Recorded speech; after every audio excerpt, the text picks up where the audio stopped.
Assalamualaikum warahmatullahi wabarakatuh. Bertemu lagi dengan Bapak untuk materi selanjutnya adalah tentang memahami penggolongan komputer. Memahami penggolongan komputer. Tapi sebelum kita lebih jauh kepada materi memahami penggolongan komputer, untuk kalian dimohon bila absensi, isilah absensi pada linknya. Dan yang kedua, bila ada tugas ataupun disuruh oleh Bapak menonton video atau apapun, diharapkan untuk baca dulu deskripsi dari Google Classroom-nya. Jadi jangan banyak bertanya lagi. Itu intinya. Oke, kita lanjut saja kepada materi selanjutnya adalah tentang memahami penggolongan komputer. Mungkin kalian tahu tentang benda-benda ini. Nah, ini tentunya sering kalian pergunakan sehari-hari dalam kehidupan. Ada komputer, ada berbagai macam komputer, tablet, ataupun yang lainnya. Di sini benda-benda di sini termasuk kepada penggolongan komputer. Cuman dari beberapa benda yang ada di dalam layar, tentunya kalian tidak akan tahu bahwa komputer misalkan tablet termasuknya kepada jenis komputer penggolongan komputer yang mana, laptop kepada komputer yang mana. Kalian tahunya hanya komputer saja. Oke, kita lanjut saja. Materi selanjutnya adalah tentang komputer. Nah, kenapa minggu ini tentang membahas tentang komputer? Kita sebelum-sebelumnya membahas tentang peralatan TIK, salah satunya adalah komputer. Nah, kita sekarang sudah masuk kepada spesifikasi, sudah khusus kepada apa sih itu komputer. Nanti setelah komputer selesai, kita akan masuk kepada perangkat apa saja sih yang ada di dalam komputer, baik software maupun hardware. Nanti setelah itu kita akan mempelajari hardware, kita akan mempelajari software yang ada di dalam komputer dan fungsinya. Namun kita terlebih dulu akan membahas tentang komputer.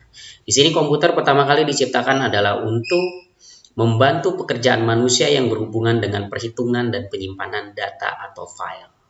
Namun dengan seiring perkembangannya teknologi, komputer semakin dibutuhkan manusia. Komputer dapat digolongkan menurut fisik dan sistem operasi. Nah, komputer tentunya dapat membantu kehidupan manusia dalam kehidupan sehari-hari. Baik dalam bidang pendidikan, baik dalam bidang bisnis, baik dalam bidang medis, bencana alam, dan lain-lain. Ternyata komputer ya sampai saat ini sangat dibutuhkan bagi kehidupan manusia. Untuk apa? Untuk mempermudah mengerjakan sesuatu dan mempercepat kerjaan sesuatu. Lanjut. Penggolongan komputer dibagi menjadi dua. Satu adalah penggolongan komputer berdasarkan kemampuan pengolahan data dan bentuk fisiknya. Di sini digaris besar bahwa penggolongan komputer pertama adalah penggolongan komputer berdasarkan kemampuan pengolahan data bentuk fisiknya. Bentuk fisiknya itu bisa dilihat dari benar-benar kita melihat secara visual oleh mata kita, fisiknya itu berbeda. Baik dari kecilnya, besarnya, ataupun penyimpanan datanya secara kasat mata visual. Nah, itu dimaksud dengan pengolahan data dan bentuk fisiknya. Kedua adalah penggolongan komputer berdasarkan jenis data yang diolah. Jenis data yang diolah tentunya itu menyangkut kepada fungsi komputer tersebut. Fungsi komputer tersebut itu dipergunakan untuk apa? Apakah untuk tenaga medis, apakah untuk bencana alam, pendidikan, atau bisnis. Itu dimaksud dengan jenis data yang diolah. Oke, lanjut. Selanjutnya adalah masuk kepada penggolongan komputer berdasarkan kemampuan pengolahan data bentuk fisiknya antara lain sebagai berikut. Tadi kan penggolongan komputer bagi dua ya. Yang pertama adalah penggolongan komputer berdasarkan kemampuan pengolahan data bentuk fisiknya. Yang kedua adalah penggolongan komputer berdasarkan jenis data yang diolah. Nah, di sini kita masuk kepada penggolongan berdasarkan bentuk fisiknya. Ada 4. Yang pertama adalah mainframe, mini komputer, mikrokomputer, keempat terakhir adalah komputer portabel.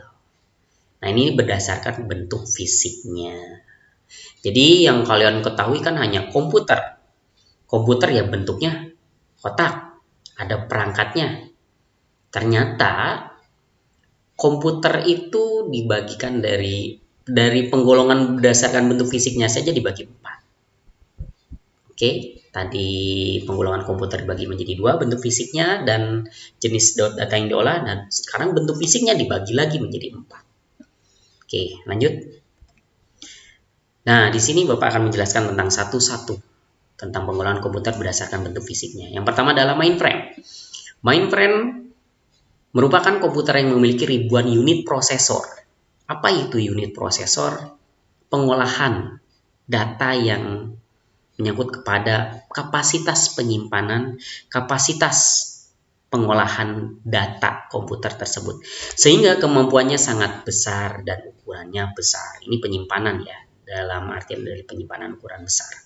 Mainframe yang memiliki kekuatan memproses paling kuat dinamakan superkomputer. Mampu melakukan banyak komputasi yang rumit yang memerlukan waktu lama dan umumnya digunakan dalam riset ilmuwan dan memproses data perusahaan atau keperluan militer.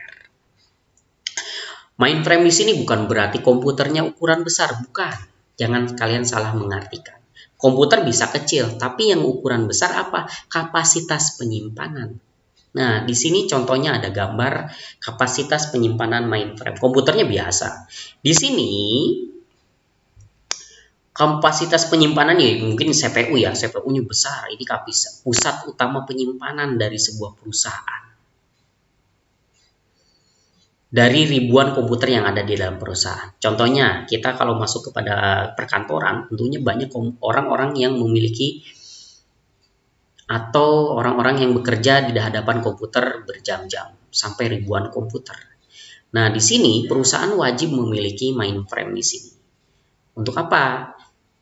Karena salah satunya adalah bila komputer CPU itu terbatas penyimpanan, otomatis akan dipindahkan kepada yang lebih besar penyimpanannya. Nah, ini mainframe. Mainframe itu bukan komputer yang besar. Bukan ukurannya yang besar, cuman dari segi penyimpanan yang besar. Nah, ini contohnya. Oke, lanjut. Yang kedua adalah mini komputer. Mini komputer adalah komputer yang ukurannya lebih kecil dari mainframe. Sekali lagi Bapak tekankan, bukan ukuran komputernya. Cuman kita melihat kapasitas penyimpanan. Mini komputer ditujukan untuk perusahaan yang cukup besar. Mini komputer umumnya digunakan sebagai antarmuka antara mainframe dan jaringan komputer. Contohnya mungkin mini komputer di sini kalian ketahui, kalian pernah main ke warnet. Nah, itu adalah contoh dari mini komputer. Jadi sistemnya paralel jaringan tersebut. Kalau kita main internet, tentunya ada komputer induk yang ada di depan. Komputer induk, nah ini contohnya gambarnya ini misalnya komputer induk. Ini bisa memparalelkan jaringan komputer dengan media kabel untuk kepada beberapa komputer. Selanjutnya yang ketiga adalah mikrokomputer. Mikrokomputer adalah sebuah kelas komputer yang menggunakan mikroprosesor. Mikro, tahu mungkin ya mikro ya. Mikro itu lebih kecil berarti dari mini komputer. Jadi setelah mainframe, mini, ternyata ada yang lebih kecil lagi adalah mikro. Bapak ulangi lagi, bukan ukurannya. Cuman hanya kapasitas penyimpanan. Nah, mikroprosesor sebagai CPU utamanya. Apa itu CPU? CPU itu adalah singkatan dari Central Processing Unit. Komputer mikro juga dikenal sebagai personal komputer atau disebut PC. Apa itu personal komputer? Personal itu adalah individu, sedangkan komputer adalah ya komputer. Jadi komputer perseorangan yang biasa dimiliki oleh per individu baik di rumah, maupun seperti Bapak sekarang menggunakan komputernya ini Bapak menggunakan komputer portabel. Top. Nah, ini jangan salah, ini dua gambar ini yang ada di yang kalian lihat, ini adalah dua-duanya komputer. Jangan bilang ini adalah laptop. Ini adalah komputer. Dua-duanya komputer, satu sama lain sama komputer, cuman jenisnya berbeda. Ya, nanti kita bahas setelah mikro ada komputer portabel. Oke, lanjut. Nah, terakhir adalah komputer portabel. Komputer portabel adalah sebuah komputer yang dirancang untuk dipindahkan dari satu tempat ke tempat lain, termasuk layar dan keyboard. Komputer portabel menurut sifatnya umumnya adalah mikrokomputer. Jadi Bapak tambahkan, kok yang dimaksud dengan komputer portabel mungkin yang dimaksud dengan dari satu tempat ke tempat lain, itu dalam artian bahwa komputer ini bisa dibawa kemana-mana. Bisa dapat digenggam, bisa mempermudah orang untuk bekerja, karena sistemnya fleksibel. Nah, ini contohnya laptop. Laptop itu adalah komputer, tapi termasuknya dari komputer portabel. Oke, kita lanjut. Ini contoh dari komputer portabel. Komputer portabel itu dibagi lagi ada 4, ada 5 malahan. Desktop, notebook, netbook, palmtop, laptop. Yang kalian tahu pasti laptop. Karena apa? Laptop itu sering kalian gunakan. Oke. Cuman laptop di sini ukurannya besar dibandingkan dari atas sampai nomor 4. Mungkin kalian mempertanyakan, apa sih Pak bedanya desktop, notebook, netbook, palmtop, laptop? Sedangkan kalian laptop pasti semuanya tahu. Oke, kalau desktop, notebook, netbook, palmtop, laptop bukan hanya dari ukuran fisiknya, tapi kita bisa dibedakan dari fungsinya. Oke, lanjut. Nah, ini adalah contoh dari beberapa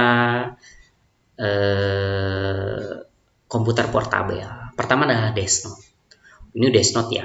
Desktop itu dia sifatnya sebesar buku tulis Big Boss mungkin ya. Big Boss.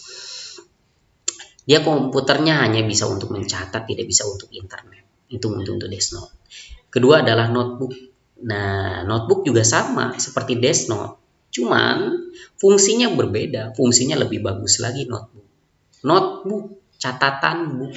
Ada netbook. Nah, netbook ya, ini netbook hampir sama dengan notebook.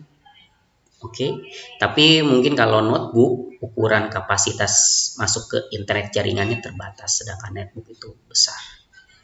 Cuman ukurannya sama. Ya, netbook dengan notebook dengan netbook dan desktop biasanya ukurannya ya sebesar buku Big Boss yang besar itu.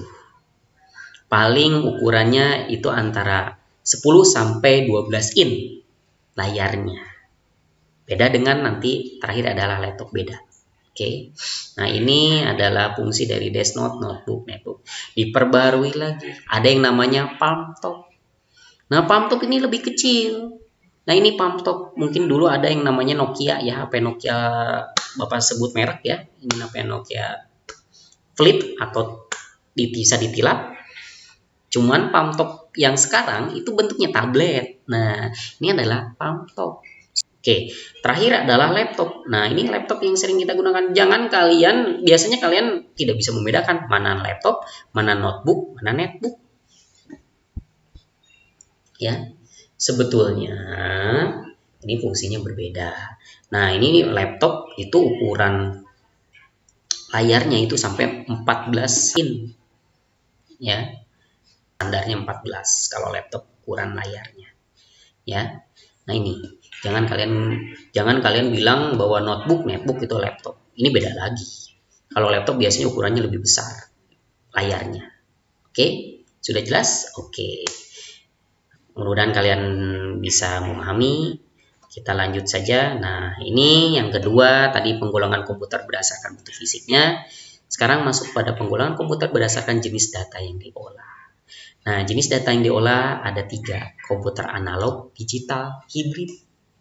Ya, tadi ada 5. Kalau komputer berdasarkan bentuk fisiknya, ada yang namanya komputer mainframe, mini komputer, mikrokomputer, komputer portabel.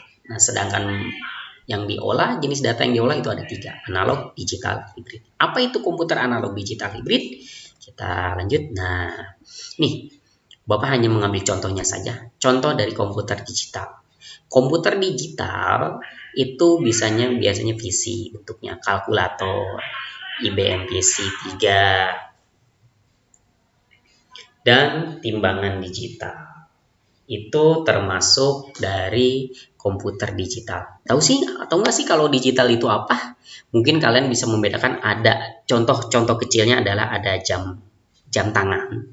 Jam tangan itu ada yang berbentuk analog, ada jam tangan berbentuk digital. Nah, kalau bila analog itu mempunyai ciri khasnya adalah mempunyai jarum jam untuk menentukan dari detik ke detik, jam ke jam, maupun menit ke menit. Tapi kalau digital itu bentuknya berupa angka yang muncul. Jadi tidak ada jarum. Jadi dia perpindahan antara detik, jam, dan menit, dia langsung pakai angka. Bukan pakai, menandakannya bukan pakai jarum. Nah, itu adalah digital dengan analog. Itu digital ya. Ya, kalkulator contohnya emang pakai jarum tidak, tetapi dia memakai angka-angka. Itu dimaksud dengan digital. Apa? Beda dengan komputer analog. Nah, ini adalah contoh komputer analog. Komputer analog biasanya untuk alat mengukur voltase listrik, termometer, pengukur gelombang suara, seismograf analog. Oke, lanjut. Nah, ini adalah terakhir adalah contoh komputer hibrid. Nah, kalau hibrid itu campuran ya, yang bisa analog, bisa digital, dua-duanya. Ya. Pertama adalah mesin robot pada pabrik-pabrik. Nah, ini pabrik-pabrik sudah menggunakan komputer hibrid. Dia bisa membantu umat manusia dalam baik mengepak barang, meretur barang, dan sebagainya. Ini digunakan untuk pabrik-pabrik. Kedua adalah peralatan medis yang sudah terkomputerisasi. Nah, ini adalah peralatan medis. Nah, ini ya. Nah, ini lihat. Nah, ini termasuknya komputer hibrid. Karena apa? Digitalnya ada, nih angka-angkanya. Analognya pun ada. Lengkap. Ini pun sama. Ini untuk alat-alat. Ini alat untuk USG ya. Ya, nah ini USG ini masuk dengan komputer hibrid. Jadi fungsinya tidak mengetik saja, tapi bisa melihat situasi kandungan pun bisa dilihat dari komputer ini, hibrid ini ya. Ini juga sama. Lanjut. Nah, oke, terakhir adalah terima kasih kalian sudah menonton pembelajaran tentang memahami penggolongan komputer. Bapak ingatkan untuk kalian selalu absen, selalu baca deskripsi, tidak hanya melihat saja. Dan satu lagi adalah pahami secara saksama, catat yang kalian perlukan di buku tulis, karena adalah untuk salah satunya untuk bahan ulangan atau bahan tugas seperti kemarin. Oke? Itu kalau misalkan kalian hanya absensi tidak nonton YouTube, sebetulnya Bapak sudah tahu siapa yang nonton YouTube, karena bisa dilihat dari jumlah siswa. Absensi seperti ini ternyata YouTube yang menonton hanya sedikit, berarti kalian hanya menumpang absensi. Di situ Bapak bisa lihat. Oke, terima kasih untuk kalian. Wabillahi taufiq wal hidayah. Wassalamualaikum warahmatullahi wabarakatuh.